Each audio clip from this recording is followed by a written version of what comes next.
ہے رمضان میں آتی نماز تراویح، سنو کیا سکھاتی نماز تراویح۔ الحمد للہ رب العالمین والصلاة والسلام علی سید المرسلین، اما بعد فاعوذ باللہ من الشیطان الرجیم، بسم اللہ الرحمن الرحیم۔ الصلاة والسلام علیک یا رسول اللہ وعلی آلک واصحابک یا حبیب اللہ۔ الصلاة والسلام علیک یا نبی اللہ وعلی آلک واصحابک یا نور اللہ۔ مدنی چینل کے ناظرین، پروگرام درس تراویح میں آپ کو خوش آمدید کہتے ہیں۔ اللہ پاک ہم سب کو رمضان شریف کی برکتوں سے مالا مال فرمائے۔ تیسری شب اور آج انشاءاللہ تیسرے پارے سے متعلق کچھ باتیں عرض کرنے کی کوشش کروں گا۔ اول تاخیر پروگرام ملاحظہ فرمائیے اور قرآن پاک کے علم سے اپنے سینوں کو روشن اور منور کیجیے۔ تیسرا پارہ بیسک تو اس میں ابتدائی جو حصہ ہے وہ سورہ بقرہ کا ہے۔ سورۃ البقرہ جس کا آغاز پہلے پارے سے ہے، دوسرا پارہ مکمل، اور تیسرے پارے کے اندر بھی آدھے پارے سے کچھ کم حصہ یہ سورہ بقرہ پر ہے۔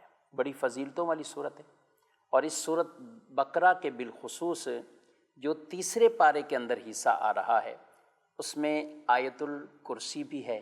آیت الکرسی خود قرآن مجید کی ایک عظیم آیت مبارکہ ہے، اور اس کو سب سے بڑی آیت ان معنوں میں کہ فضیلت والی ہے، شان اور عظمتوں والی ہے۔ آیت الکرسی، اس کے فضائل اور برکات کو بیان کیا گیا۔ جس گھر میں پڑھی جاتی ہے اللہ پاک ان کی حفاظت فرماتا ہے۔ فرائض کے بعد جو شخص اسے یعنی نمازوں کے بعد پڑھتا ہے تو اس کے لیے جنت کی بشارت ہے۔ روایت میں فرمایا گیا اس کے اور جنت کے درمیان صرف موت ہی حائل ہے۔ تو یہ آیت الکرسی بھی اس میں بیان۔ سورہ بقرہ کی آخری آیات مبارکہ بطور خاص وہ بھی فضیلت اور شان اور عظمتوں والی۔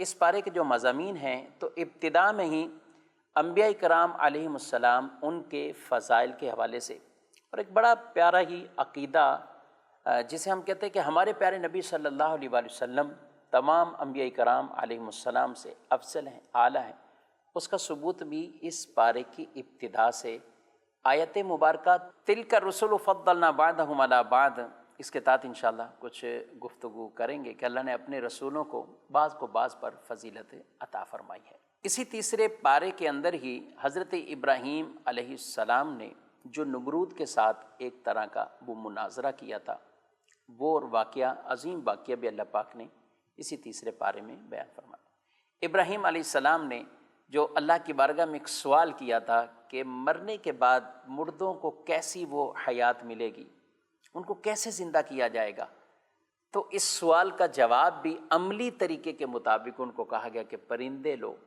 اور پھر ان کو آواز دینا، پکارنا۔ وہ پورے طویل واقعے کا بھی ذکر اسی پارے کے اندر فرمایا گیا ہے۔ اسی تیسرے پارے کے اندر صدقات کے بہت فضائل بیان کیے گئے۔ وہ کون سے کام ہیں جن سے صدقے باطل ہو جاتے ہیں، ضائع ہو جاتے ہیں، اس کے مطابق، اور صدقہ دینے والے کو اللہ کیا عطا فرماتا ہے، اس پر بڑی گفتگو اور کلام فرمایا گیا۔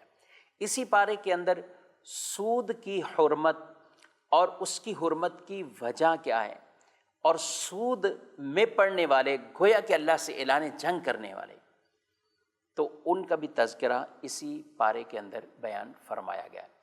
قرض کے حوالے سے بھی بہت سے احکامات وہی اسی پارے کے اندر اور اسی سورہ بقرہ کے اندر اسے اللہ پاک نے بیان فرمایا ہے۔ اس کے بعد سورہ آل عمران کا آغاز ہوتا ہے۔ سورہ آل عمران وہ مبارک صورت ہے کہ جس کے ابتدا میں اللہ پاک نے اپنی قدرتوں کو کس طرح اللہ رب العالمین وہ صورتوں کو، شکلوں کو وہ پیدا فرماتا ہے، اور پھر آیات کی تقسیم کے حوالے سے بیان فرما دیا۔ کچھ آیات ایسی ہیں جو محکم ہوتی ہیں، اپنے حکم کے اندر بالکل واضح، اور کچھ وہ متشابہات سے ہیں، اور یہ متشابہات کا علم اللہ کے پاس ہے، اور پھر اللہ کی عطا سے کس کس کو ہے یہ بھی اس کی تشریح میں، شرح میں بیان کیا گیا ہے۔ اسی سورہ مبارکہ کے اندر رسول مکرم صلی اللہ علیہ وسلم کی خاص اتباع اور اطاعت کرنے کے حوالے سے بیان فرمایا گیا، اور یہی وہ سورہ مبارکہ ہے جس میں حضرت زکریا علیہ السلام نے جو محراب مریم میں جا کر دعا مانگی اور اللہ پاک نے وہ دعا قبول کی، اس واقعے کو بھی یہاں پر بیان فرمایا گیا ہے۔ اسی سورہ مبارکہ کے اندر حضرت عیسیٰ علیہ السلام کو اللہ نے جو معجزات اور نشانیاں عطا فرمائی ان کو بھی بیان فرمایا ہے۔ اور اسی سورہ مبارکہ کے اندر اور اسی تیسرے پارے کے اندر آیت میثاق، یعنی رسول اللہ صلی اللہ تعالیٰ علیہ وآلہ وسلم کی ذات کے حوالے سے اللہ پاک نے جو نبیوں سے وعدہ لیا ہے، اپنے پیارے محبوب صلی اللہ علیہ وآلہ وسلم کی شان، رفعت، مقام کو خود اللہ رب العالمین بیان فرما رہا ہے۔ تو ہمارے علماء نے اس آیت کو باقاعدہ میلاد کے ثبوت کے طور پر اسے بالکل بہت سی جگہوں پر بیان فرمایا ہے کہ یہ آیت حضور کے میلاد کی گویا کہ بیسک اور اصل ہے کہ رسول اللہ صلی اللہ تعالیٰ علیہ وآلہ وسلم ابھی دنیا میں مبعوث نہیں ہوئے، بلکہ کوئی بھی نبی دنیا میں مبعوث نہیں ہوئے۔ اللہ نے سب سے پہلے انبیاء کی روحوں سے جو خطاب فرمایا اور کلام فرمایا، اس میں اپنے پیارے نبی صلی اللہ علیہ وسلم کی شان کو بیان فرمایا۔ تو یہ چند اس پارے کے مضامین تھے جن کو میں نے ذکر کیا ہے۔ آئیے بڑھتے ہیں پہلی آیت کی طرف اور سنتے ہیں کچھ ڈیٹیل۔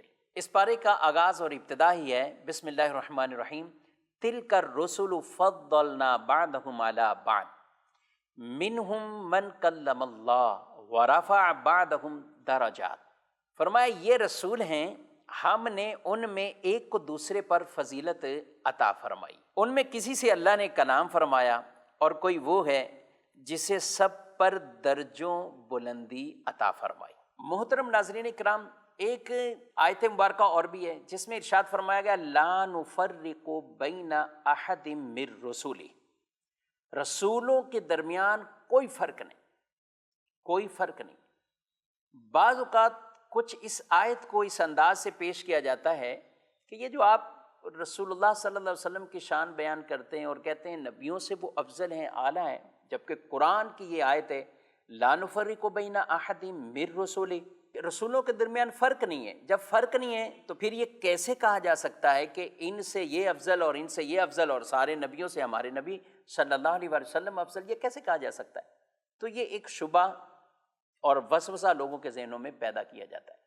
حالانکہ جو آیت مبارکہ یہ بیان فرما رہی رسولوں کے درمیان فرق نہیں ہے، تو پھر یہ جو آیت مبارکہ جس میں فرمایا جا رہا ہے تلک الرسل فضلنا بعضهم علی بعض، کہ یہ وہ رسول ہیں جن میں سے بعض پر بعض کو فضیلت عطا فرمائی ہے، تو اس کا مطلب پھر کیا ہوا؟ ہمارے علماء اہل سنت نے بڑے ہی پیارے انداز سے تفسیر میں، شرح میں ان دونوں کے مطلب کو بیان کیا کہ وہ آیت جہاں فرمائے رسولوں کے درمیان فرق نہیں، تو مطلب یہ کہ رسول ہونے میں، نبی ہونے میں، یہ نفس رسالت اور نفس نبوت اس میں کوئی فرق نہیں ہے۔ لیکن جہاں تک بات درجوں کی آتی ہے، جہاں تک بات فضیلت کی آتی ہے، مراتب کی آتی ہے، تو وہ اللہ نے بعض نبیوں کو بعض پر فضیلت عطا فرمائی، بعض نبیوں کو بعض پر فضیلت عطا فرمائی، اور اسی میں یہ آیت مبارکہ پڑھیے۔ تو یہی جواب ہے اس آیت کا کہ اگر کہیں وہ آیت فضیلت کے اعتبار سے ہے لا نفرق بین احد من رسولی، تو پھر اس آیت کا کیا مطلب ہوا؟ تو لہذا مطلب وہی ہے کہ وہ آیت نفس رسالت اور نبوت میں کوئی فرق نہیں اس کو بیان کر رہی، اور یہ آیت ان کے مراتب اور درجات ان کو بیان فرمائی۔ بعد وہ ہیں کہ جن سے اللہ نے کلام کیا، اور حضرت موسیٰ علیہ السلام وہ ہیں کہ جو کلیم اللہ ہیں، رب نے کلام کیا ان سے، اور اللہ پاک نے یہ شرف بلکہ کئی گنا بڑھا کر یہ شرف اپنے پیارے محبوب صلی اللہ علیہ وسلم کو عطا فرمایا کہ حضرت موسیٰ علیہ السلام سے کلام کیا ہے۔ اور نبی پاک صلی اللہ علیہ وسلم وہ ہیں کہ جنہوں نے معراج کی رات اللہ سے کلام بھی کیا ہے اور رب تعالیٰ کا جاگتے ہوئے بیداری میں دیدار بھی کیا ہے۔ اب نبی پاک صلی اللہ تعالیٰ علیہ وسلم کو اللہ نے کتنے درجوں وہ فائق اور افضل بنایا ہے، فضیلت ان کو عطا فرمائی ہے، وہ تو بکثرت ایسی احادیث طیبہ ہیں کہ جن کے اندر نبی پاک صلی اللہ علیہ وآلہ وسلم کی شان اور سارے نبیوں سے بڑھ کر جو آپ کو خاص وصف عطا فرمائے گئے، کیونکہ معجزات بھی سب سے زیادہ، امت جو آپ کو اللہ نے عطا کی وہ امت کو شرف بھی زیادہ ملا دیگر امتوں کی بنسبت، یہ بھی حضور علیہ السلام کی فضیلت بھی ہے۔ اس امت کو یہ فضیلت ملی تو سرکار علیہ السلام کا صدقہ یہ فضیلت نصیب ہوئی ہے۔ آقا صلی اللہ علیہ وسلم کو منصب شفاعت قیامت کے دن سب سے پہلے جب تک حضور شفاعت نہیں کریں گے تو کوئی نہیں کریں گے۔ سب سے پہلے میرے پیارے نبی صلی اللہ تعالیٰ علیہ وآلہ وسلم کو اللہ یہ منصب شفاعت عطا فرمائے گا۔ حضور علیہ الصلوۃ والسلام کو وہ حوض کوثر عطا فرمائے گا کہ جس سے آپ اپنے امتیوں کو سیراب فرمائیں گے۔ نبی پاک صلی اللہ علیہ وسلم پر نبوت کا سلسلہ ختم کیا اور آپ کو خاتم النبیین بنایا گیا۔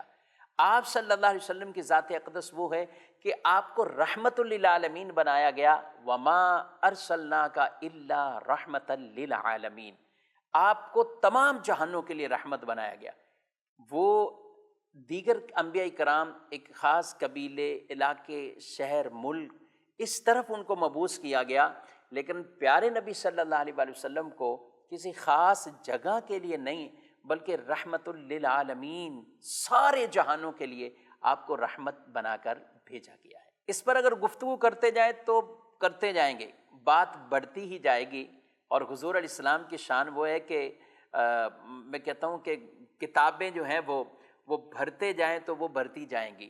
اگر کوئی یہ پورے دریا کے پانی اور سمندروں کے پانی یہ سیاہی اور انک بن جائیں اور پورے درخت یہ کلمے بن جائیں تو کوئی لکھنے والا بھی لکھتا جائے تو وہ لکھتا ہی جائے گا، یہ شان کمپلیٹ نہیں ہو سکتی۔ اعلیٰ حضرت امام اہل سنت سے جب یہ سوال ہوا کہ نبی پاک علیہ السلام سب سے افضل کیسے ہیں، تو آپ نے اس کا جواب بڑے پیارے انداز سے اور ایک پورے رسالے کی صورت میں عطا فرمایا، اور اس رسالے کا نام تجلی الیقین بأن نبینا سید المرسلین۔ یہ مسئلہ اتنا یقینی اور روشن ہے، کتنا، کہتے ہیں کہ ہمارے نبی صلی اللہ علیہ وسلم تمام رسولوں کے سردار ہیں۔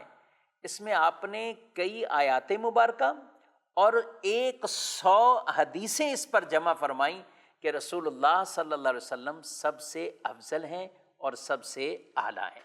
لیکن اعلیٰ حضرت امام اہل سنت بھی کمال کے عاشق تھے۔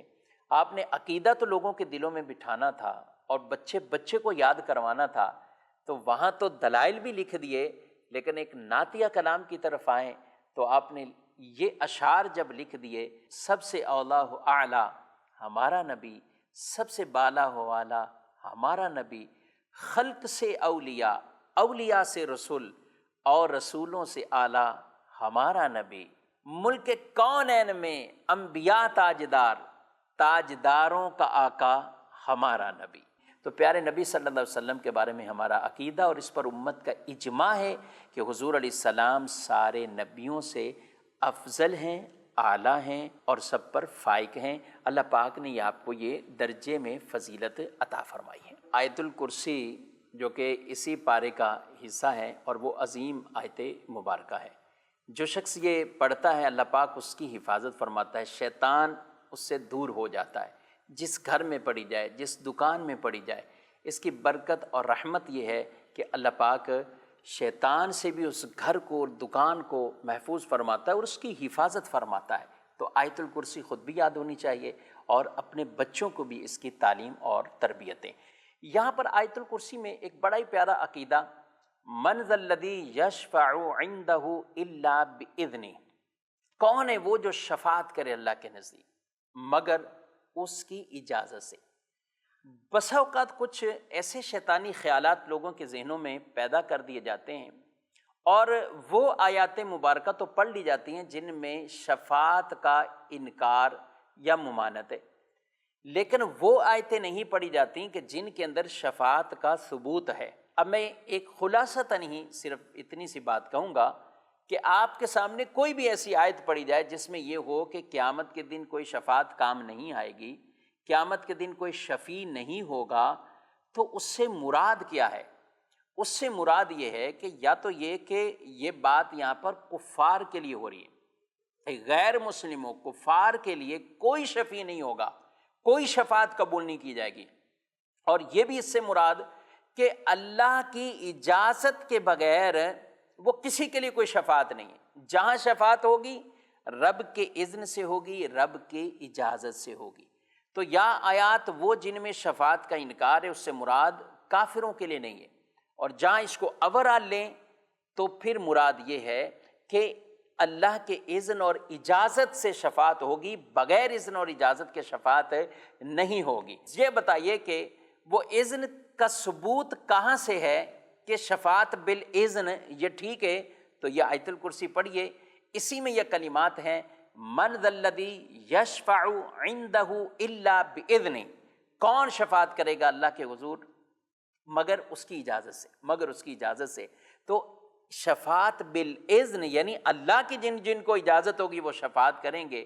ہم یہ کتنی روایات سنتے ہیں کہ بچہ شفاعت کرے گا، جن کے چھوٹے بچے اور کچے بچے ایسے جن کے والدین کو یہ صدمہ پہنچتا ہے، تو یاد رکھیں ان بچوں کی شفاعت بھی اللہ پاک ان کے ماں باپ کے حق میں قبول فرمائے گا۔ تو جب یہ بچہ شفاعت کرے تو پھر کیا نبی سچا شفاعت نہیں کرے گا؟ نبی صلی اللہ علیہ وسلم شفاعت نہیں کریں گے؟ ضرور شفاعت فرمائیں گے، اور آپ ہی سب سے پہلے شفاعت کریں گے۔ اس لیے حدیث رسول صلی اللہ علیہ وسلم میں موجود ہے، انا اول شافع یوم القیامہ، سب سے پہلے میں ہی شفاعت کروں گا۔ حضور سے ہی رب فرمائے گا کہ یا محمد ارفع راسک، اے محمد صلی اللہ علیہ وسلم اپنے سر کو اٹھائیے۔ جب حضور سجدے کے اندر ہوں گے تو کہا جائے گا سل تعطا، آپ سوال کریں آپ کو عطا کیا جائے گا، آپ شفاعت کریں آپ کی شفاعت کو قبول کر دیا جائے گا۔ سبحان اللہ۔ تو میرے آقا صلی اللہ علیہ وسلم شفاعت فرمائیں گے۔ اسی آیت کے بعد آگے کچھ بڑھتے ہیں، تو ایک بڑا واقعہ ہے اور دلچسپ واقعہ۔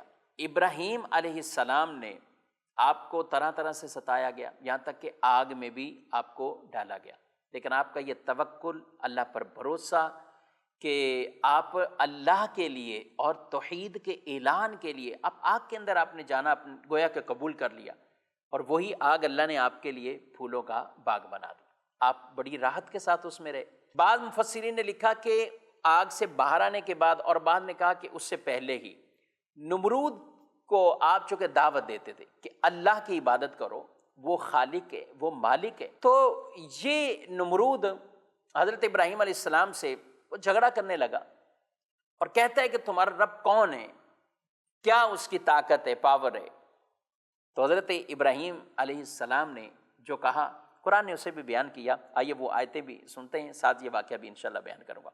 الم تر الی الذی حاج ابراہیم فی ربہ ان آتاہ اللہ الملک اذ قال ابراہیم ربی الذی یحیی ویمیت۔ اے حبیب کیا تم نے اس کو نہ دیکھا تھا جس نے اس بات پر جھگڑا کیا کہ اللہ نے اسے بادشاہی دی ہے؟ جب ابراہیم علیہ السلام نے اذ قال ابراہیم ربی الذی یحیی ویمیت، ابراہیم علیہ السلام نے یہ کہا، کیا کہا؟ یہ کہا کہ میرا رب وہ ہے جو زندگی دیتا ہے اور موت دیتا ہے، میرا رب وہ جو زندگی دیتا ہے اور موت دیتا ہے۔ قال انا احیی و امیت، اب نمرود نے کہا کہ میں بھی زندہ کرتا ہوں، میں بھی موت دیتا ہوں، میں بھی زندہ کرتا ہوں، میں بھی موت دیتا ہوں۔ قال ابراہیم فإن اللہ یأتی بالشمس من المشرق فأت بها من المغرب فبہت الذی کفر واللہ لا یہدی القوم الظالمین۔ تو ابراہیم علیہ السلام نے فرمایا تو اللہ سورج کو مشرق سے لاتا ہے، مغرب سے لے آ، نکال مغرب سے، تو اس کے تو ہوش اڑ گئے، کافر نمرود کے ہوش اڑ گئے، اور اللہ ظالموں کو ہدایت نہیں دیتا۔ معاملہ یہ ہوا کہ جب ابراہیم علیہ السلام اسے اللہ کے بارے میں، اللہ کی طاقت کے بارے میں، خالق و مالک ہونے کے حوالے سے بتا رہے کہ وہ پیدا کرتا ہے، موت دیتا ہے، یعنی زندگی اور موت اس کے دست قدرت میں ہے، تو یہ تھا ہی احمق بے وقوف ٹائپ کا آدمی، اور لوگوں کے سامنے چونکہ شرمندگی اس کو ہو رہی تھی کہ میں اس بات کا کیا جواب دوں، کیونکہ یہ خود اپنے آپ کو معاذ اللہ خدا کہتا تھا، تو اس نے کہا یہ زندہ کرنا موت دینا تو میں بھی کر لیتا ہوں۔ تو انہوں نے پوچھا بھی کیسے تو کرے گا یہ؟ اب اس نے کیا کیا کہ قیدیوں کو بلایا تو کہنے لگا کہ جس پر موت تھی میں نے اسے زندہ کر دیا، اور جو زندہ تھا میں نے اسے مار دیا، تو یہ تو میں بھی کام کرتا ہوں۔ ایک عام آدمی بھی اس بات کو سنے تو وہ کہے کہ یہ تو بالکل احمقانہ دلیل ہے۔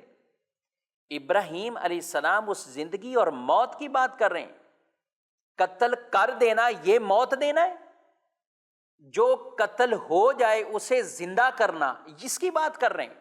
مطلب یہ ہوگا کہ اگر کوئی مر جائے، واقعی قتل ہو جائے یا مر جائے، اس مرے ہوئے کوئی اٹھا دینا یہ زندگی ہے، یہ زندگی۔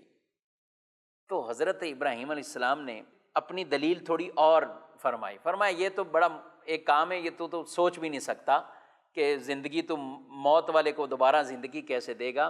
چلو تمہیں میں یہ کہتا ہوں کہ میرا رب وہ ہے، قال ابراہیم فإن اللہ یاتی بالشمس من المشرق، کہا کہ میرا رب وہ ہے، میرا اللہ وہ ہے کہ جو سورج کو مشرق سے نکالتا ہے، فأت بها من المغرب، تو ذرا یہ تو کر مغرب سے نکال۔ تو یہ بالکل اس کے ہوش اڑ گئے کہ اب اس دلیل کا جو کوئی جواب جو ہے وہ یہ نہ دے سکا۔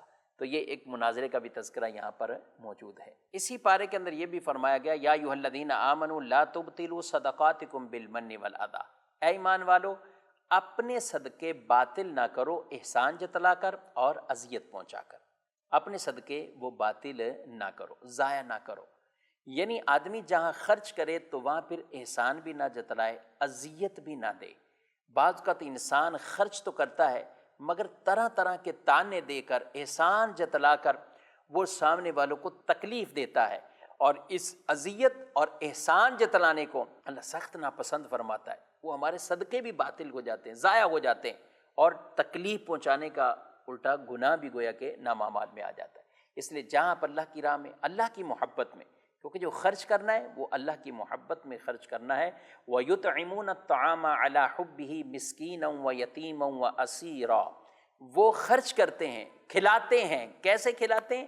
مسکین کو، یتیم کو، اسیر قیدی کو کھلاتے ہیں اللہ کی محبت میں، اللہ کی محبت میں۔ انما نطعمکم لوجہ اللہ، اور پھر وہ یہ کہتے ہیں کہ ہم تمہیں کھلاتے ہیں اللہ کی رضا کے لیے۔ لا نرید منکم جزاء ولا شکورا، ہمیں تم سے کوئی بدلہ نہیں چاہیے، تھینک یو بھی نہیں چاہیے۔ جہاں خرچ کریں تو وہ اللہ کی رضا کے لیے ایسا خرچ کریں تو اللہ پاک اس کا اجر بھی عطا فرماتا ہے اور وہ صدقہ بھی قبول فرماتا ہے۔ اور اللہ پاک کی راہ میں خرچ کرنے والے، چاہے دن کو یا رات کو، اعلانیہ یا چھپ کر جو خرچ کرتے ہیں، اللہ فرماتا ہے الذین ینفقون اموالہم باللیل والنہار سرا وعلانیہ فلہم اجرہم عند ربہم ولا خوف علیہم ولا ہم یحزنون۔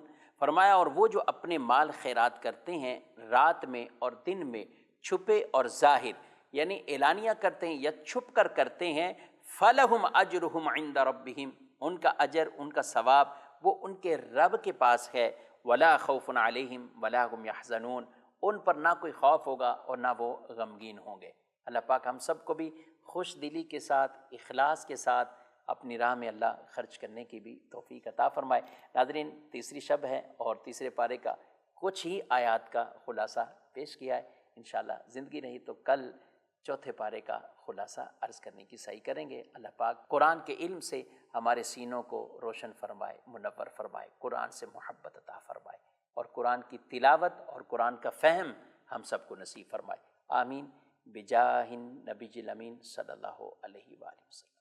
ہے رمضان میں آتی نماز تراویح، سنو کیا سکھاتی نماز تراویح۔